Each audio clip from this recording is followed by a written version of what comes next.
नमस्कार माझ्या सर्वांना. मी शिवानी. गावाकडच्या स्वादमध्ये आपलं खूप खूप मनापासून स्वागत आहे. तर आज मी तुमच्यासोबत शेअर करत आहे अगदी नवीन पद्धतीने बनणारे समोश्याची रेसिपी म्हणजे फ्लावर समोश्याची रेसिपी. चला तर सुरू करूया आजची रेसिपी. खूप टेस्टी लागतात हे खायला आणि बनवायला पण सोपी आहे. त्यासाठी मी काय केलं, 1 कप मैदा घेतला आणि त्यामध्ये 4 चम्मच गव्हाचं पीठ टाकायचं आहे. तुम्ही या ठिकाणी गव्हाचं पीठ जास्त आणि मैदा कमी पण करू शकता.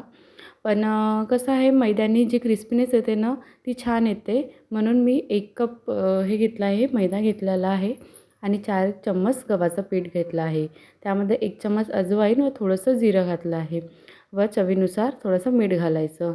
सोबतच कलोंजी असेल ना, तर तीसुद्धा टाकायची. आणि नंतर काय करायचं, एक तर तूप घ्यायचं नाहीतर तेल घ्यायचं गरमवालं आणि त्याचं मोहन टाकायचं. आपल्याला 2च चम्मच जवळपास मी गरम तेल टाकलेलं आहे मोहनसाठी. आणि नंतर हे सर्व काय करायचं, अगोदर चमच्याने मिक्स करून घ्यायचं. तेल गरम आहे तर हाताला चटके लागू शकते. नंतर काय करायचं, हाताने पूर्ण मैद्याला असं चोळून घ्यायचं पूर्ण तेल, म्हणजे पूर्ण मैद्याला लागून जाईल. बाइंडिंग करायच्या वेळेस पण छान येईल क्रिस्पीनेस त्याची. नंतर काय करायचं, यामध्ये थोडं थोडं करून पाणी घालायचं आपल्याला. एकसाथ जास्त पाणी नाही घालायचं आहे, कारण की खूप असा सॉफ्ट डो नाही बनवायचा आहे. थोडासा हलकासा सेमी सॉफ्ट म्हणता येईल असा डो तयार करायचा आहे आपल्याला. इतके मस्त वाटतात ना, जसे आपल्याला मार्केटमध्ये जे समोसे मिळतात ना, त्याच टेस्टमध्ये लागते. फक्त एवढंच का आहे, शेप थोडीशी अलग बनते, पण खूप मस्त दिसते खायला आणि कधी पण आपण खाऊ शकतो, कधी पण बनवू शकतो. अशी आहे, झटपट बनणारी रेसिपी आहे.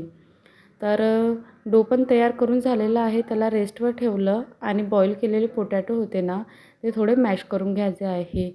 3 किंवा 4च्या 3-4 बॉईल केलेले पोटॅटो घेतलेले आहे मी, बटाटे.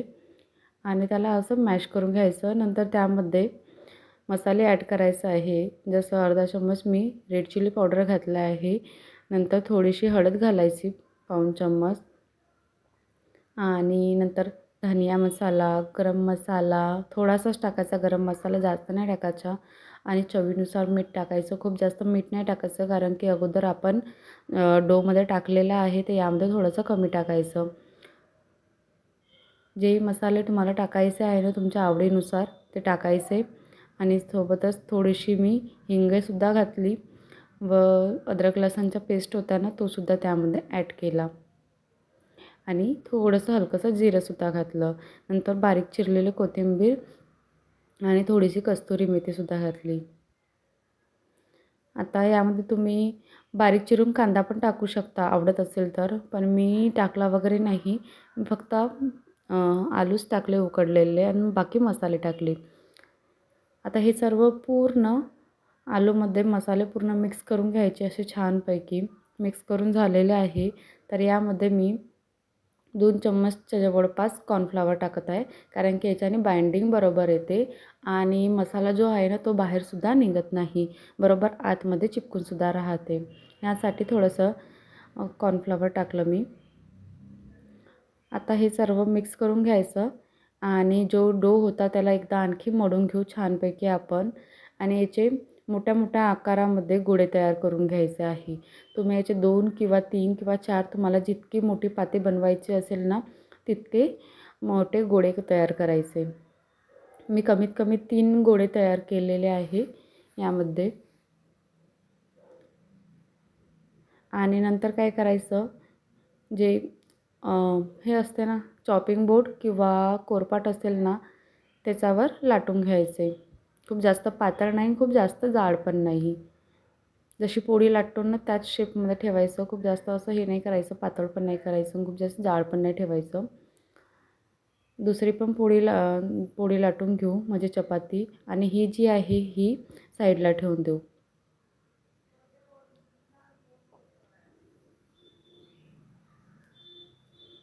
अशा प्रकारे सर्व मी पात्या लाटून घेतलेल्या आहे.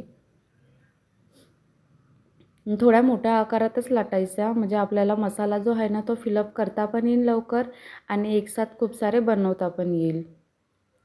आणि जो बनवलेला मसाला आहे त्यावर आता स्प्रेड करून घ्यायचा आहे पूर्ण छानपैकी असा. खूप जास्त जाड अशी लेअर तयार नाही करायची, थोडीशी हलकीशी पातळ मीडियम साईजमध्ये अशीच लेअर तयार करायची आहे अशा पद्धतीने.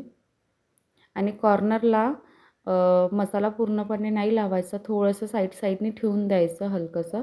आणि जे दुसरी बनवलेली पाती आहे ना ती त्यावर टाकायची अशी आणि पूर्णपणे स्प्रेड होईल अशी पद्धतीने चिपकवून घ्यायची आहे.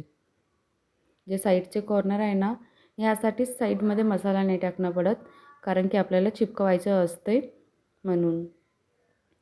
आता चिपकवून पण झाली पूर्णपणे. छानपैकी असं पूर्ण चिपकवून घ्यायचे, का नाहीतर मसाला जो आहे ना तो बाहेर पडेल.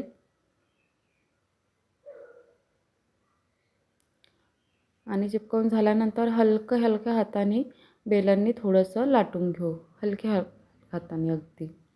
आता बघू शकता की साईज पण थोडासा मोठा झालेला आहे. आणि नंतर काय करायचं, तुम्हाला चाकूच्या मदतीने स्क्वेअर शेपमध्ये असे काप मारून घ्यायचे आहे.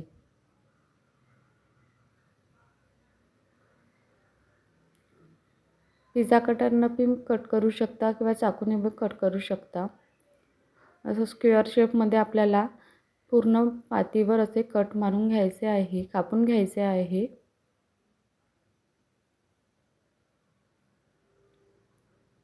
झटपट बनणारी रेसिपी आहे आणि आपण जेव्हा समोसे बनवतो ना त्यामध्ये थोडासा वेळ लागते.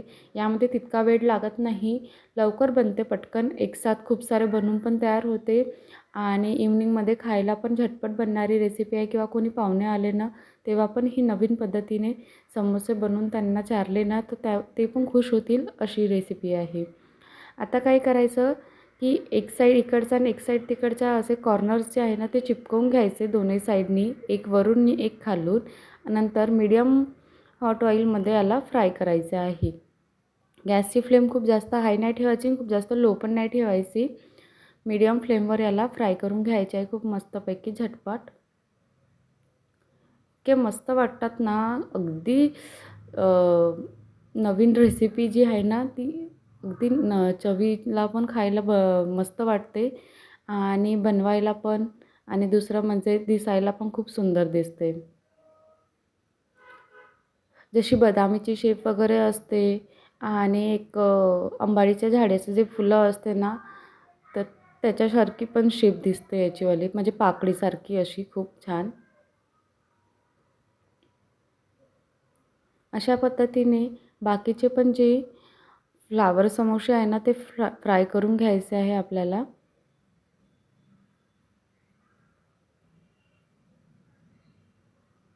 तुम्ही पण घरी बनवून बघा अशा पद्धतीने.